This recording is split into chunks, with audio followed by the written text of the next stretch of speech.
जय श्री कृष्ण। नमस्कार दोस्तों, स्वागत है आप सभी का हमारे चैनल भक्ति ज्ञान में। दोस्तों, आज मैं आपको शुक्रवार व्रत की कथा सुना रहा हूँ। एक बुढ़िया माई थी और उसके 7 पुत्र थे। 6 कमाने वाले थे, एक निकम्मा था। बुढ़िया माँ 6 पुत्रों की रसोई बनाती, भोजन कराती और पीछे से जो कुछ बचता सो 7वें को दे देती थी। परंतु वह बड़ा भोला भाला था, मन में कुछ विचार न करता था। एक दिन बहू से बोला, देखो मेरी माता का मुझ पर कितना प्यार है।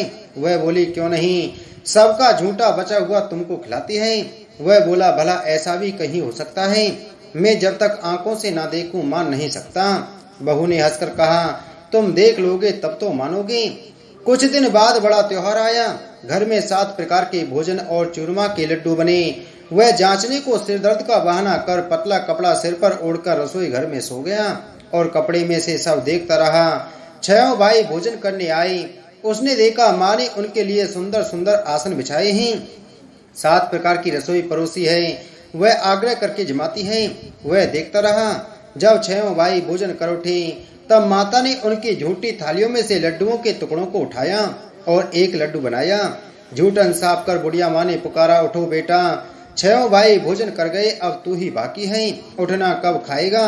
वह कहने लगा, माँ मुझे भोजन नहीं करना, मैं परदेश जा रहा हूँ। माता ने कहा, कल जाता हो तो आज ही जा।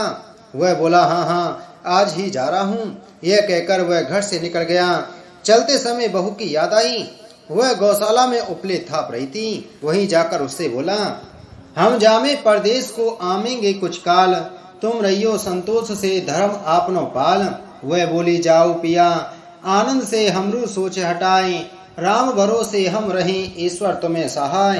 देख निशानी आपकी देख दरों में धीर, सुध हमरी मत विसारियो रखियो मन गंभीर। वह बोला, मेरे पास तो कुछ नहीं, यह अंगूठी है सो ले और अपनी कुछ निशानी मुझे दे। वह बोला, मेरे पास क्या है, यह गोबर भरा हाथ है। यह कहकर उसकी पीठ में गोबर के हाथ की थाप मार दी। वह चल दिया। चलते चलते दूर देश में पहुंचा।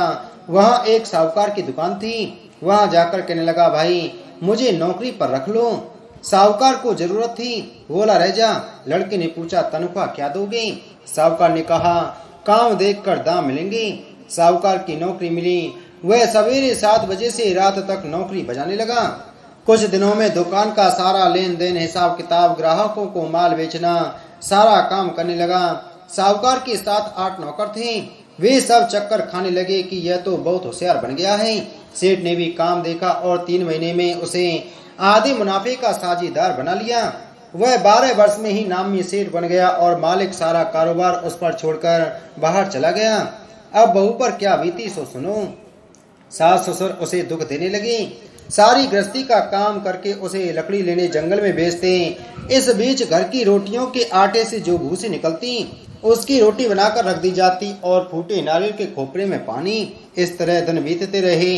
एक दिन वह लकड़ी लेने जा रही थी कि रास्ते में बहुत सी स्त्रियां संतोषी माता का व्रत करती दिखाई दी। वह वहां खड़ी होकर कथा सुनकर बोली, बहनों यह तुम किस देवता का व्रत करती हो और इसके करने से क्या फल मिलता है? इस व्रत के करने की क्या विधि है? यदि तुम अपने व्रत का विधान मुझे समझाकर कहोगी तो मैं तुम्हारा एहसान मानूंगी। तब उनमें से एक स्त्री बोली, सुनो, यह संतोषी माता का व्रत है। इसके करने से निर्धनता दरिद्रता का नाश होता है और लक्ष्मी आती है। मन की चिंताएं दूर होती हैं। घर में सुख होने से मन को प्रसन्नता और शांति मिलती है। निपुत्र को पुत्र मिलता है, प्रीतम बार हो तो जल्दी आता है। कुंवारी कन्या को मन पसंद वर मिले।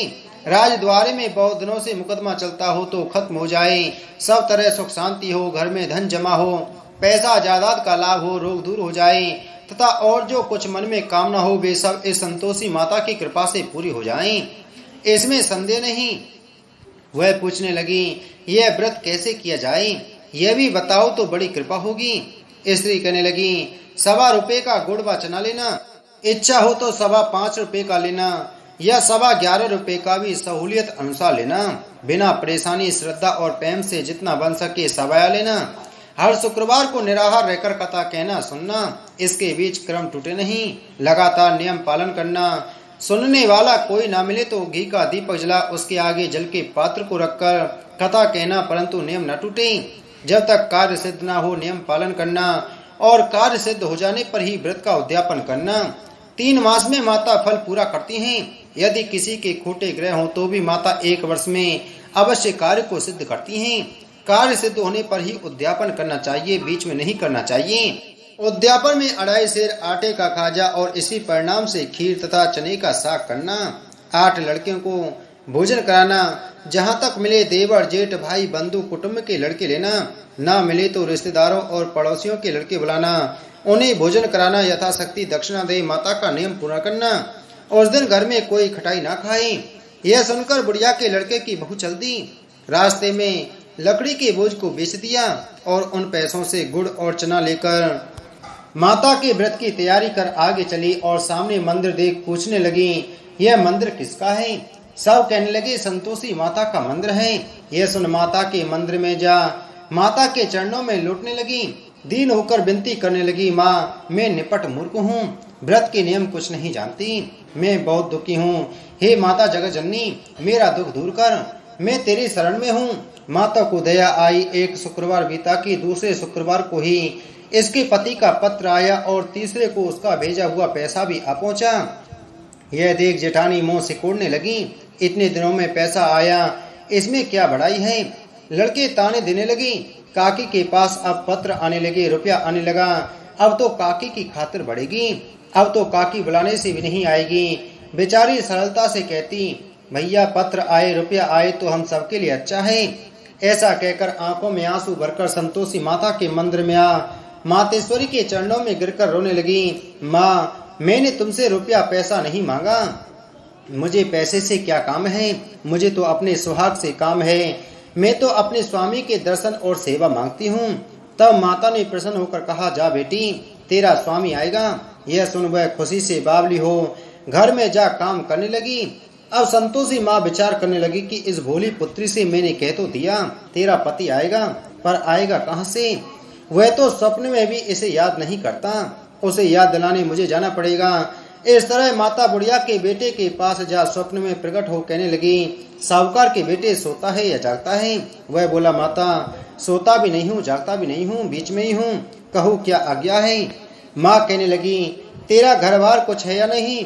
वह बोला, मेरा सब कुछ है माता, माँ बाप भाई बहन बहू क्या कमी है? माँ बोली, भोले पुत्र तेरी स्त्री घोर कष्ट उठा रही है, माँ बाप उसे दुख दे रहे हैं, वह तेरे लिए तरस रही है, तो उसकी सुध ले। वह बोला, हाँ माता यह तो मुझे मालूम है, परंतु मैं जाऊं तो जाऊं कैसे? परदेश की बात है, लेन देन का कोई हिसाब नहीं, कोई जाने का रास्ता नजर नहीं आता, कैसे चला जाऊं? माँ कहने लगी, मेरी बात मान, सवेरे नहा धोकर संतोषी माता का नाम ले, घी का दीपक जला दंडवत कर दुकान पर जा बैठना। देखते देखते तेरा लेन देन सब चुक जाएगा, जमा माल बिक जाएगा, सांझ होते होते धन का ढेर लग जाएगा। सवेरे बहुत जल्दी उठ उसने लोगों से अपने सपने की बात कही, तो वे सब उसकी बात अनसुनी कर दिल लगी उड़ाने लगी। कहीं सपने भी सच होते हैं। एक बूढ़ा बोला, देख भाई मेरी बात मान, इस प्रकार सच झूठ करने के बदले देवता ने जैसा कहा है वैसा ही करने में तेरा क्या जाता है? वह बूढ़े की बात मान स्नान कर संतोषी माँ को दंडवत कर घी का दीपक जला दुकान पर जा बैठा। थोड़ी देर में वह क्या देखता है कि देने वाले रुपया लाए, लेने वाले हिसाब लेने लगे। कोटे में भरे सामानों के खरीदार नगद दाम में सौदा करने लगे। शाम तक धन का ढेर लग गया। माता का चमत्कार देख प्रसन्न हो मन में माता का नाम ले घर ले जाने के वास्ते गहना कपड़ा खरीदने लगा और वहां के काम से निपटकर वह घर को रवाना हुआ। वहां बहू बेचारी जंगल में लकड़ी लेने जाती है। लौटते वक्त माँ के मंदिर पर विश्राम करती है। वह तो उसका रोजाना रुकने का स्थान था। दूर से धूल उड़ती देख वह माता से पूछती है, हे माता यह धूल कैसी उड़ रही है? माँ कहती है, हे पुत्री तेरा पति आ रहा है, अब तू ऐसा कर लकड़ियों के 3 बोझ बना ले, एक नदी किनारे रख, दूसरा मेरे मंदिर पर और तीसरा अपने सिर पर रख। तेरे पति को लकड़ी का गट्ठा देखकर मोह पैदा होगा, वह वहां रुकेगा, नाश्ता पानी बना खाकर माँ से मिलने जाएगा। तब तू लकड़ियों का बोझ उठाकर घर जाना और बीच चौक में गट्ठा डालकर 3 आवाजें जोर से लगाना, लो सासू जी लकड़ियों का गट्ठा लो, भूसी की रोटी दो और नारियल के खोपरे में पानी दो, आज कौन मेहमान आया है? माँ की बात सुन बहू बहुत अच्छा माता कहकर प्रसन्न हो लकड़ियों के 3 गट्ठे ले आई। एक नदी तट पर एक माता के मंदिर में रखा। इतने में ही एक मुसाफिर आ पहुंचा। सूखी लकड़ी देख उसकी इच्छा हुई कि अब यहीं विश्राम करें और भोजन बना खाकर गांव जाएं। इस प्रकार भोजन बना विश्राम कर वह गांव को गया। सबसे प्रेम से मिला। उसी समय बहू सिर पर लकड़ी का गट्ठा लिए आती है। लकड़ी का भारी बोझ आंगन में डाल जोर से 3 आवाज देती है, लो सासू जी, लकड़ी का गट्ठा लो, भूसी की रोटी दो, नारियल के खोपरे में पानी दो, आज कौन मेहमान आया है। यह सुनकर सास बाहर आ अपने दिए हुए कष्टों को बुलाते हुए कहती है, बहू ऐसा क्यों कहती है, तेरा मालिक ही तो आया है, आ बैठ, मीठा भात खा, भोजन कर, कपड़े गहने पहन। इतने में आवाज सुन उसका स्वामी बाहर आता है और अंगूठी देख व्याकुल हो माँ से पूछता है, माँ यह कौन है। माँ कहती है, बेटा यह तेरी बहू है। आज 12 वर्ष हो गए, तू जब से गया है तब से सारे गांव में जानवर की तरह भटकती फिरती है, काम काज घर का कुछ करती नहीं, 4 समय आकर खा जाती है। अब तुझे देखकर भूसी की रोटी और नारियल के खोपरे में पानी मांगती है। वह लज्जित हो बोला, ठीक है माँ, मैंने इसे भी देखा है और तुम्हें भी देखा है, अब मुझे दूसरे घर की चाबी दो तो उसमें रहूं। तब माँ बोली, ठीक है बेटा, तेरी जैसी मर्जी, कहकर चाबी का गुच्छा पटक दिया। उसने चाबी ले दूसरे कमरे में जो तीसरी मंजिल के ऊपर था खोलकर सारा सामान जमाया। एक दिन में ही वहां राजा के महल जैसा ठाट बाट बन गया। अब क्या था, वे दोनों सुख पूर्वक रहने लगी। इतने में अगला शुक्रवार आया। बहू ने पति से कहा कि मुझे माता का उद्यापन करना है। पति बोला, बहुत अच्छा, खुशी से करो। वह तुरंत ही उद्यापन की तैयारी करने लगी। जेठ के लड़कों को भोजन के लिए कहने गई। उसने मंजूर किया, परंतु पीछे जेठानी अपने बच्चों को सिखलाती हैं, देखो रे, भोजन के समय सब लोग खटाई मांगना, जिससे उसका उद्यापन पूरा ना हो। लड़के जीवने आए, खीर पेट भरकर खाई, परंतु याद आते ही कहने लगी, हमें कुछ खटाई दो, खीर खाना हमें भाता नहीं, देखकर अरुचि होती है। बहू कहने लगी, खटाई किसी को नहीं दी जाएगी, यह तो संतोषी माता का प्रसाद है। लड़के तुरंत उठ खड़े हुए, बोले, पैसे लाओ। भोली बहू कुछ जानती नहीं थी, सो उन्हें पैसे दे दिए। लड़के उसी समय जाकर के इमली खाने लगे। यह देखकर बहू पर संतोषी माता ने कोप किया। राजा के दूत उसके पति को पकड़ कर ले गए। जेठ जेठानी मनमाने खोटे वचन कहने लगे, लूट लूट कर धन इकट्ठा कर लाया था, सो राजा के दूत पकड़ कर ले गए। अब सब मालूम पड़ जाएगा जब जेल की हवा खाएगा। बहू से यह वचन सहन नहीं हुए। रोती रोती माता के मंदिर में गई, हे माता, तुमने यह क्या किया, हंसाकर अब क्यों रुलाने लगी। माता बोली, पुत्री, तूने उद्यापन करके मेरा व्रत भंग किया है, इतनी जल्दी सब बातें भुला दी। वह कहने लगी, माता, भूली तो नहीं हूँ, ना कुछ अपराध किया है, मुझे तो लड़कों ने भूल में डाल दिया, मैंने भूल से उन्हें पैसे दे दिए, मुझे क्षमा कर दो माँ। माँ बोली, ऐसी भी कहीं भूल होती है। वह बोली, माँ मुझे माफ कर दो, मैं फिर तुम्हारा उद्यापन करूंगी। माँ बोली, अब भूल मत करना। वह बोली, अब ना होगी। माँ, अब बतलाओ वह कैसे आएंगे। माँ बोली, जा पुत्री, तेरा पति तुझे रास्ते में ही आता मिलेगा। वह घर को चली। राह में पति आता मिला। उसने पूछा, तुम कहाँ गए थे। तब वह कहने लगा कि इतना धन कमाया है, उसका टैक्स राजा ने मांगा था, वह भरने गया था। वह प्रसन्न हो बोली, भला हुआ, अब घर चलो। कुछ दिन बाद फिर शुक्रवार आया। वह बोली, मुझे माता का उद्यापन करना है। पति ने कहा, करो। वह फिर जेठ के लड़कों से भोजन करने को कहने गई। जेठानी ने तो 1-2 बातें सुनाई और लड़कों को सिखा दिया कि तुम पहले ही खटाई मांगना। लड़के कहने लगे, हमें खीर खाना नहीं भाता, जी बिगड़ता है, कुछ खटाई खाने को देना। वह बोली, खटाई खाने को नहीं मिलेगी, आना हो तो आओ। वह ब्राह्मणों के लड़कों को ला भोजन कराने लगी। यथाशक्ति दक्षिणा की जगह 1-1 फल उन्हें दिया। इससे संतोषी माता प्रसन्न हुई। माता की कृपा होते ही 9वें मास उसको चंद्रमा के समान सुंदर पुत्र प्राप्त हुआ। वह पुत्र को लेकर प्रतिदिन माताजी के मंदिर में जाने लगी। माँ ने सोचा कि यह रोज आती है, आज क्यों ना मैं ही इसके घर चलूं, इसका आसरा देखूं तो सही। यह विचार कर माता ने भयानक रूप बनाया। गुड़ और चने से सना मुख, ऊपर सूंड के समान होठ, उस पर मक्खियां भिन भिना रही थीं। दहलीज में पांव रखते ही उसकी सास चिल्लाई, देखो रे, कोई चुड़ैल डाकिन चली आ रही है, लड़को इसे भगाओ नहीं तो किसी को खा जाएगी। लड़के डरने लगे और चिल्लाकर खिड़की बंद करने लगे। छोटी बहू रोशनदान में से सब देख रही थी। प्रसन्नता से पगली होकर चिल्लाने लगी, आज मेरी माताजी मेरे घर आई हैं। यह कहकर बच्चे को दूध पिलाने से हटाती है। इतने में सास का क्रोध फूट पड़ा। बोली, राण, इसे देखकर कैसी उतावली हुई है, जो बच्चे को पटक दिया। इतने में माँ के प्रताप से जहाँ देखो वही लड़के ही लड़के नजर आने लगे। वह बोली, माँ जी, मैं जिनका व्रत करती हूँ यह वही संतोषी माता हैं।